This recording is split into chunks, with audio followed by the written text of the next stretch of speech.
जिला खैबर की तहसील लंडी कोतल और तोरखम बॉर्डर तक सामान से लदे सैकड़ों ट्रॉलर्स और ट्रक ड्राइवर्स दस्तावेज की क्लियरेंस के बाइस 2 से 3 दिन पाक अफगान शहरा पर गुजारने पर मजबूर हैं। ताहम 10 साल से मर्दान का मुअम्मर शख्स हबीबुल्ला अपनी हथेली पर संगलाक पहाड़ों में बसेरा किए इन ड्राइवर्स को कहवा, चाय और बेकरी का सामान फरोख्त करके अपने अहले खाना की कफालत कर रहा है। हबीबुल्ला ने अपनी जिंदगी के बारे में बताया। तोरखम के नहालस काला उशुलु जी बस दा कावे मावे पदे ड्राइवरान खरसोमा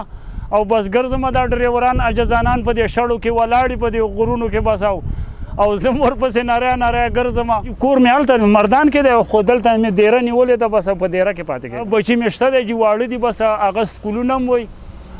بس یو بچی مې دی هغه په 10م کې سکول وایي او لکه حفظ یې هم وکړو د قرآن شریف 9 کسه کور مې دی بس او الله پاک په دې ریړه کې بس الله بس روزي لیکلې ده سکري ته جي یو 15 ورځې تېرومه بیا ځم یو 2 هفتې تېرومه خرچه مرچه کلي ته بچو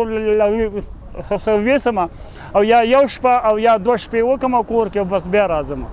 دغه شپږ 800 ګټم خو هغه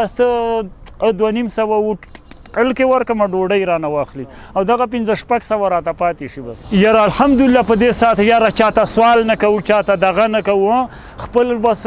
الله پاک هغه بس روزي د لګولې ده بس اللہ تعالیٰ نے اپنی مخلوق کے رزق کا ذمہ لے رکھا ہے اور حبیب اللہ اس کی واضح مثال ہے۔